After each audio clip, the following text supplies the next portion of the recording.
Chapter 94 నువ్వు స్థలకాలాలకు అతీతుడవు.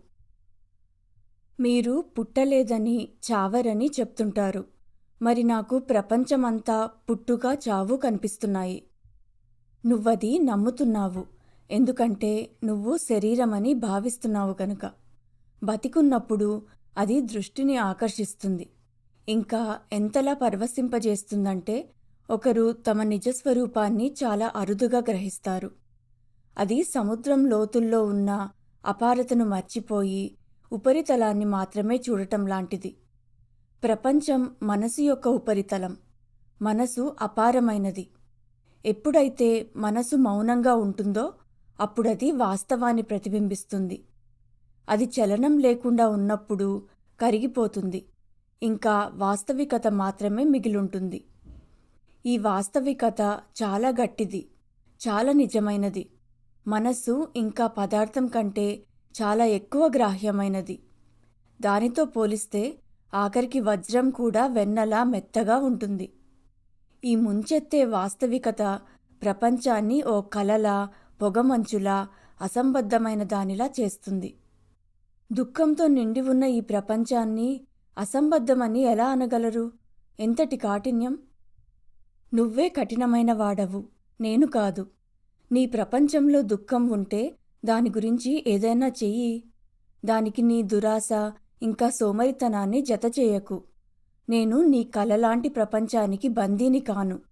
నా ప్రపంచంలో బాధ, కోరిక ఇంకా భయం యొక్క విత్తనాలు నాటబడవు. అది ద్వంద్వాల నుండి స్వేచ్ఛగా ఉంటుంది. అక్కడి శాంతి రాయిలా ఉంటుంది. అదే నా శరీరం. నువ్వు అనుకుంటున్న వ్యక్తిని నువ్వు నీ మనసులో చూస్తున్న ప్రపంచంలో ఓ భాగంగా చూడు. ఇంకా మనసును బయటి నుండి చూడు. ఎందుకంటే నువ్వు మనసువు కావు కనుక. నీ సమస్యల్లా నువ్వు దేన్ని చూస్తే దానితో వెంటనే గుర్తింపు పొందుతావు. ఈ అలవాటును వదిలిపెట్టు. చూడబడేవి నువ్వు కాదు. అప్రమత్తంగా ఇంకా దూరంగా ఉండడం అనే శక్తిని ఉపయోగించు.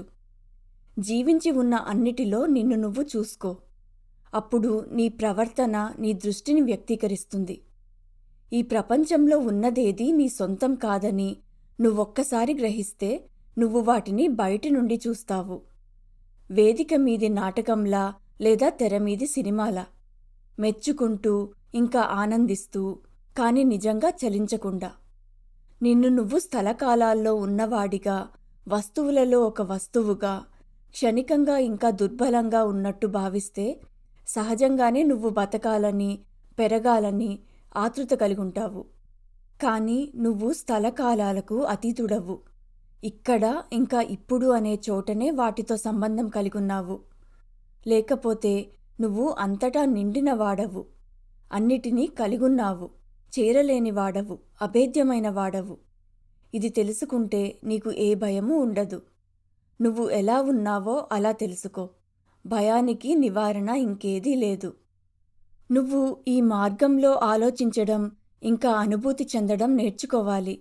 లేదా నువ్వు ఎప్పటికీ ఓ వ్యక్తిగా కోరిక ఇంకా భయం, పొందడం ఇంకా పోగొట్టుకోవడం, పెరగడం ఇంకా తరగడంలోనే ఉంటావు. వ్యక్తిగత సమస్య దాని సొంత స్థాయిలో తీర్చబడదు. ప్రపంచం దుఃఖం ఇంకా భయం, ఆందోళన ఇంకా నిరాశతో నిండిన ఓ సముద్రం. సుఖాలు చేపల వంటివి, గబుక్కున వచ్చిపోతుంటాయి. తెలివితేటలు అంతగా లేని వ్యక్తి అన్ని సాక్ష్యాలకు వ్యతిరేకంగా తాను మినహాయింపు అనుకుంటాడు. ప్రపంచం అతనికి ఆనందం రుణపడి ఉందని భావిస్తాడు. కానీ ప్రపంచం దాని దగ్గర లేనిది ఇవ్వలేదు. అవాస్తవమైన ప్రపంచం వాస్తవమైన ఆనందాన్ని ఎలా ఇవ్వగలదు? ఆనందం మన నిజమైన స్వభావం. దాన్ని కనుగొనే వరకు మనకు విశ్రాంతి లేదు. కానీ దాన్ని ఎక్కడ వెదకాలో నీకు తెలియదు. ప్రపంచం వాస్తవికత యొక్క తప్పుడు దృక్పథమని, అది కనిపిస్తున్న విధంగా లేదని నువ్వు అర్థం చేసుకున్న తరువాత నువ్వు దాని వ్యామోహాల నుండి విముక్తి పొందగలవు. చాలా నిశ్శబ్దంగా ఉండు. ఇంకా మనసులోకి వచ్చే వాటిని గమనించు. తెలిసిన వాటిని తిరస్కరించు. తెలియని దాన్ని స్వాగతించు. సమయం వచ్చినప్పుడు దాన్ని తిరస్కరించు. అలా నువ్వు జ్ఞానం లేని స్థితికి వస్తావు. కేవలం ఉనికి ఉంటుంది. ఉనికే జ్ఞానం. ప్రత్యక్ష జ్ఞానం చూసేవాడు ఇంకా చూడబడినది అనే దానిపై ఆధారపడి ఉంటుంది. పరోక్ష జ్ఞానం ఇంద్రియ అనుభూతి ఇంకా జ్ఞాపక శక్తిపై ఆధారపడి ఉంటుంది. నిజమైన ఆనందం కారణం లేనిది. ఇంకా ప్రేరణ లేకపోతే అది అదృశ్యం కాదు. అది దుఃఖానికి వ్యతిరేకమైనది కాదు. అది బాధలని కూడా కలుపుకుంటుంది. ఒకరు ఇన్ని బాధల మధ్య సంతోషంగా ఎలా ఉండగలరు? ఉండగలరు.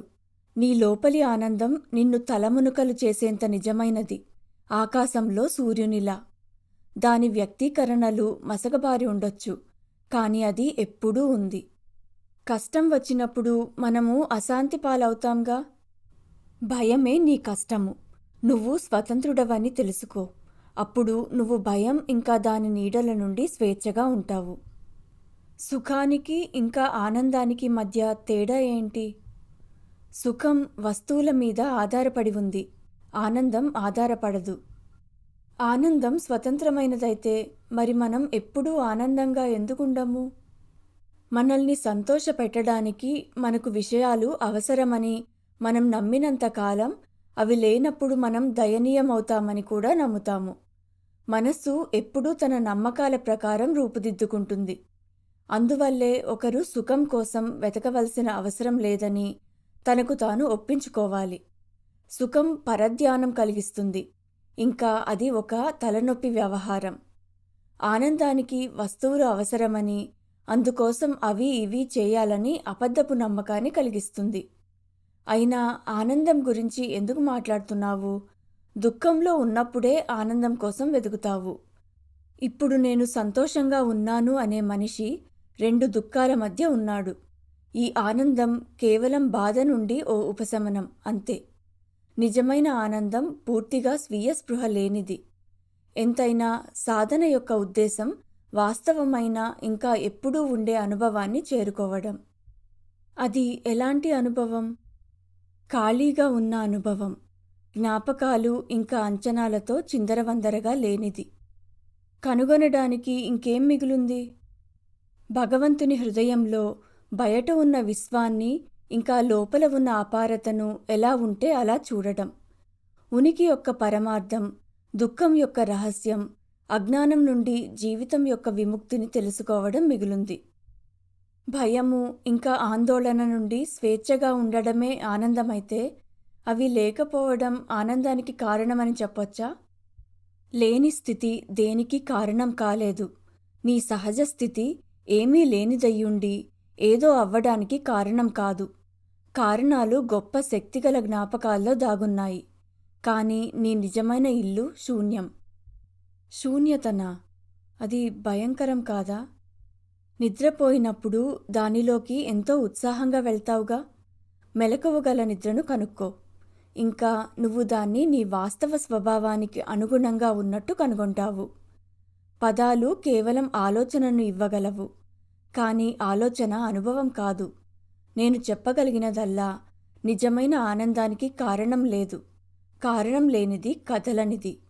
దాన్ని ప్రత్యక్షంగా తెలుసుకోవాలంటే నువ్వు కారణవాదం ఇంకా సమయం యొక్క దౌర్జన్యానికి బానిస అయిన మనస్సును దాటి వెళ్ళాలి.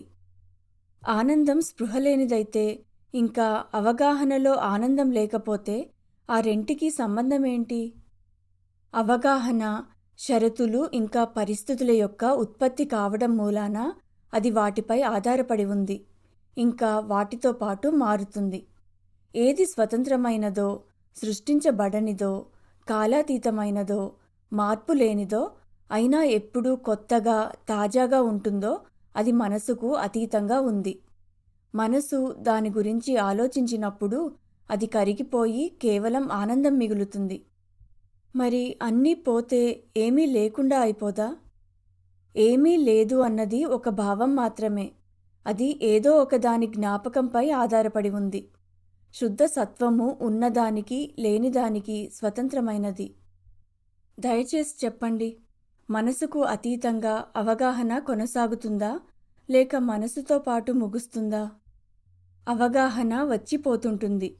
చైతన్యం అచంచలంగా ప్రకాశిస్తుంది. చైతన్యంలో అవగాహన కలిగున్నదెవరు? వ్యక్తి ఉన్న చోట అవగాహన కూడా ఉంటుంది. నేను ఉన్నాను అనేది ఇంకా మనసు, ఇంకా అవగాహన ఒకే స్థితిని సూచిస్తాయి. నేను అవగాహన కలిగున్నాను అని నువ్వంటే, దాని అర్థం నేను అవగాహన కలిగున్నాను అన్న ఆలోచన గురించిన స్పృహ కలిగున్నాను అని. చైతన్యంలో నేను ఉన్నాను అనేది లేదు. మరి సాక్షిత్వం మాటేంటి? సాక్షిత్వం మనసుకు సంబంధించినది. చూడబడినవి పోవడంతో సాక్షి కూడా వెళ్ళిపోతుంది. అద్వైత స్థితిలో వేరుతనమంతా ఆగిపోతుంది. మరి మీ విషయమేంటి? మీరు చైతన్యంలో కొనసాగుతారా? ఈ వ్యక్తి, ఈ శరీరము, ఈ మనసు, ఈ జ్ఞాపకాల గొలుసు, కోరిక ఇంకా భయాల కట్ట మాయమైపోతాయి. కానీ నువ్వు గుర్తింపు అని పిలిచేదేదో మిగులుంటుంది. అవసరమైనప్పుడు అది నన్ను ఒక వ్యక్తిగా మారడాన్ని సాధ్యం చేస్తుంది. ప్రేమ దాని స్వంత అవసరాలను సృష్టిస్తుంది, వ్యక్తిగా మారడం కూడా. వాస్తవం సత్ చిత్ ఆనందంగా వ్యక్తమవుతుందని అన్నారు. అది సంపూర్ణమా లేక సాపేక్షికమా? అవి ఒకటితో ఒకటి సాపేక్షికం, ఇంకా ఒకటి మరొక దానిపై ఆధారపడి ఉన్నాయి. వాస్తవం దాని వ్యక్తీకరణలకు స్వతంత్రంగా ఉంటుంది. వాస్తవానికి ఇంకా దాని వ్యక్తీకరణలకు సంబంధమేంటి? సంబంధం లేదు. నిజానికి అన్నీ ఒక్కటే, ఇంకా వాస్తవమైనవే. సగుణము ఇంకా నిర్గుణము రెండూ పరబ్రహ్మంలో ఒక్కటే. ఉన్నదల్లా బ్రహ్మము ఒక్కటే. కదలికలో అదే సగుణము, కదలనిదిగా అదే నిర్గుణము. కానీ కదిలేది మనసు మాత్రమే. వాస్తవము అతీతము, నువ్వు అతీతము. గ్రహించదగినది లేదా ఊహించదగినది ఏదీ నువ్వు కాదని ఒక్కసారి నువ్వు అర్థం చేసుకుంటే నువ్వు నీ ఊహల నుంచి స్వేచ్ఛ పొందుతావు. ప్రతిదాన్ని కల్పనగా చూడటం, కోరిక నుండి పుట్టినదని చూడటం ఆత్మసాక్షాత్కారానికి అవసరం. మనం ధ్యాస లేకపోవడం వల్ల వాస్తవాన్ని పోగొట్టుకుంటాము, ఇంకా అతిగా ఊహించి అవాస్తవాన్ని సృష్టిస్తాము.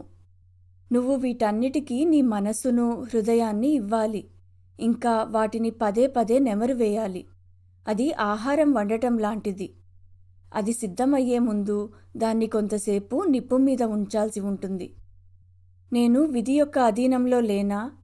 నేను నా కర్మకు వ్యతిరేకంగా ఏం చేయగలను? అన్నీ ముందే నిర్ణయించబడి ఉన్నాయి. ఇంక నాకు స్వేచ్ఛ ఎక్కడుంది? మళ్ళీ అది నువ్వు చూసేదాన్ని బట్టి ఉంటుంది. అజ్ఞానం జ్వరం లాంటిది, అది లేని వాటిని కూడా నీకు చూపిస్తుంది. కర్మ అనేది దైవం సూచించిన చికిత్స, దాన్ని స్వాగతించు. సూచనలను నమ్మకంగా అనుసరించు, ఇంక నువ్వు బాగవుతావు. రోగి బాగుపడ్డాక ఆసుపత్రిని వదిలివెళ్తాడు. ఎంపికల్లో ఇంకా చర్యల్లో వెంటనే స్వేచ్ఛ కావాలని పట్టుపట్టడం కేవలం నీ బాగవుటాన్ని వాయిదా వేస్తుంది. నీ విధిని స్వీకరించు, ఇంకా నెరవేర్చు. అదే విధిని దాటడానికి ఉన్న అతి చిన్నదైన దారి. కోరిక ఇంకా భయం నుండి పనిచేయడం బానిసత్వం, ప్రేమ నుండి పనిచేయడం స్వేచ్ఛ.